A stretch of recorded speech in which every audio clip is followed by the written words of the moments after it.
Private Lives is the story of two newlywed couples honeymooning in France. A capricious fate has guided them to adjoining suites in the same hotel. On one terrace overlooking the sea, nostalgic with memories induced by a certain song, sits one bride, Amanda Prince. On the adjoining terrace, equally affected by the song, sits one bridegroom, Elliot Chase. Perhaps the song reminds them that not so very long ago, they were married to each other. Come true. Say you love me too. Someday I'll find you again. You? Oh, no, it couldn't be. Thoughtful of them to have played that, wasn't it? What are you doing here? I'm on my honeymoon. How interesting. So am I. I hope you're enjoying it. It hasn't started yet. Neither is mine. Oh, no. I can't help but feel that this is a little unfortunate. Are you happy? Perfectly. Good. That's all right then, isn't it? Are you? Ecstatically. I'm delighted to hear it. Well? Oh, for goodness sake, give me a cigarette. Oh, of course. Oh, what are we to do? I don't know. Wonder whose yacht that is. The Duke of Westminster's, I expect. It always is. I wish I were on it. I wish you were, too. There's no need to be nasty. Yes, there is every need. I've never in my life felt a greater urge to be nasty. And you've had some urges in your time, haven't you? If you start bickering with me, Amanda, I swear I'll throw you over the edge. Just right, that's all. Just You right. upset everything, as usual. I've upset everything. What about you? Ever since the first moment I was unlucky enough to set eyes on you, my life has been insupportable. Oh, do shut up. There's no sense in going on like that. Nothing's any use. There's no escape, ever. Don't be melodramatic. You want a cocktail? There are two here. There are two here, too. Well, let's have my two first. Shall we get roaring, screaming drunk? I don't think that would help. We did it once before. It was a dismal failure. It was lovely in the beginning. You have an immoral memory, Amanda. Here's to you. I tried to get away. The moment after I'd seen you, but he wouldn't budge. What's his name? Victor Prince. To Mr. and Mrs. Victor Prince. Mine wouldn't budge either. What's her name? Sybil. Mr. and Mrs. Elliot Chase. Heaven pity the poor girl. What's she like? Oh, fair, very pretty. Oh, plays the piano beautifully. Very comforting. How's yours? I'd rather not discuss it. Well, it doesn't really matter. He'll probably come popping out here in a minute, and I shall see for myself. Does he know I'm here? Oh, yes, I told him. Well, that's going to make things a whole lot easier. Oh, you needn't be frightened. He won't hurt you. If he comes near me, I'll scream the place down. Does Sybil know I'm here? Oh, no. I pretended I had a presentiment. I tried terribly hard to persuade her to leave for Paris. I tried, too. It's lucky we didn't both succeed, isn't it? Otherwise, we should probably all have joined up in Rouen or somewhere. Yes, in some frowsy little hotel. Oh, that would have been much, much worse. I can see us all now sailing down in the morning for an early start. Oh, lovely.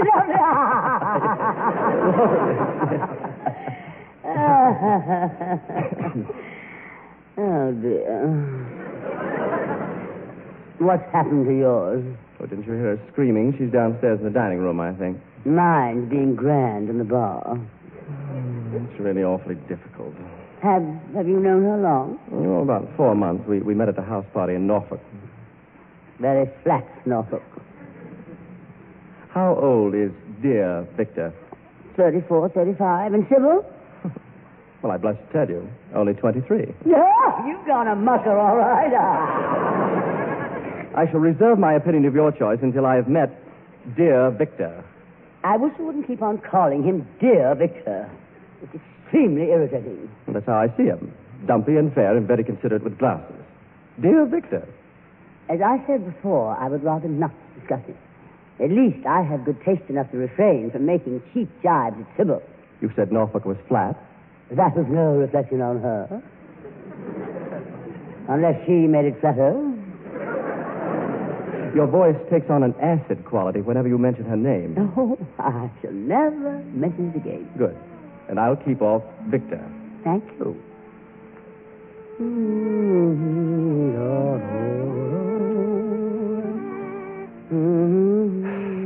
Nasty, insistent little tune.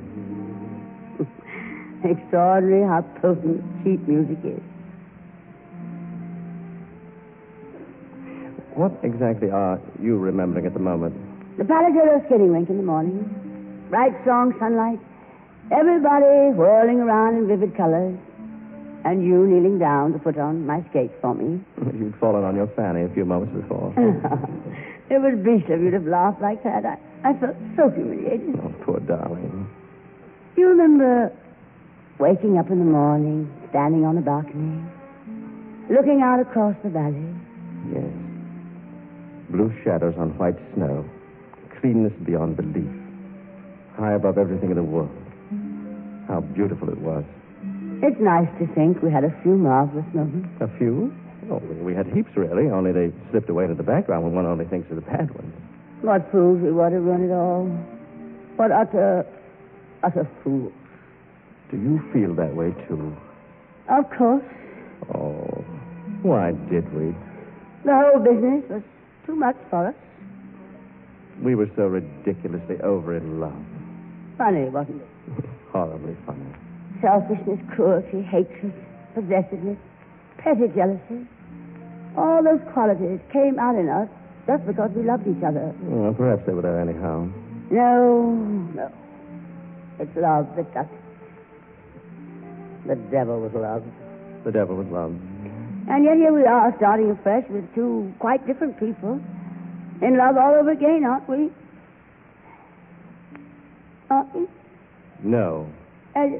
We're not in love all over again, and you know it. Good night, Amanda. Come on. I must go and find Sybil. I must go and find Victor. Well, why don't you? I don't want to. Oh, it's shameful of us. But I've never loved anyone else. Not even for a minute. No, you mustn't. Stop. You mustn't. I know you love me too, don't you? There's no doubt about it anywhere, is there? No doubt anywhere. Oh, you're looking very lovely tonight, you know. This moonlight.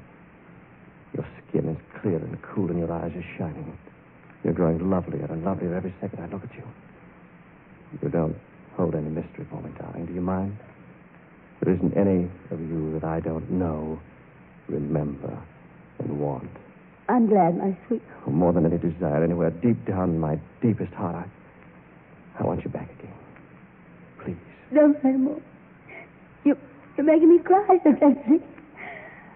Oh, darling, what now? I don't know. What now? I'm utterly lost. We must think quickly. Oh, quickly. Or escape. Together? Yes, of course. Now. Oh, no, it would break Victor's heart. Well, and Sybil, too, probably, but they're bound to suffer anyhow. Think of the torture we'd lead them to if we stayed. Infinitely worse than any cruelty in the world, pretending to love them and loving each other so desperately. Oh, this is sheer raving madness. Something's happened to us. We're not sane. Where shall we go? Yeah, Paris first.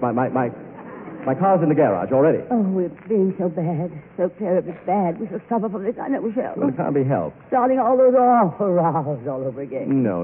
We're older and wiser Well, now. what difference does that make, darling? The moment either one of us gets a bit nervy, off we'll go again. Well, stop shilly-shallying, Amanda. Well, I'm trying to be sensible. But you're only succeeding in being completely idiotic. Idiotic, indeed. What about you? Now, look here, Amanda. Oh, no. Darling, I didn't... I won't move from here unless we have a compact. A sacred compact never to quarrel again.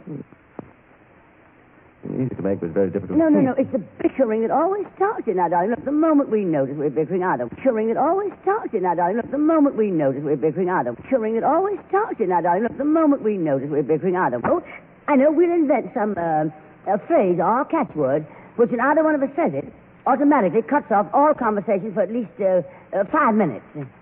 2 minutes, dear, with an option for renewal. All right, darling, what should it be? Let's see, what shall it be? I've got it. Solemnizing. That'll do. Well, come on. What do we do if we meet out on the way downstairs? Well, we'll run like stags. What about clothes? Well, I've got a couple of bags I haven't unpacked yet. I've got a small trunk. Well, send the porter up first. Oh, this is terrible. Oh, come on. Don't waste time. Well, oughtn't we to leave notes or something? No. We'll telegraph from somewhere on the road. Oh, no, darling, I daren't. No, I daren't. It's too wicked of us, baby. I simply daren't. Kiss me. Oh. There. Now, would you behave? Yes, what are it, darling? Solomon Isaacs. Now, let's run.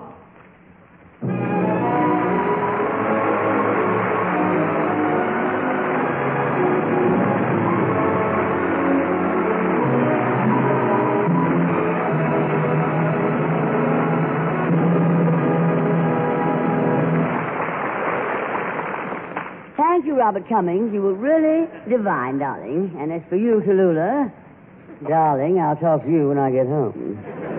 I knew I'd wind up one day on this program talking to myself.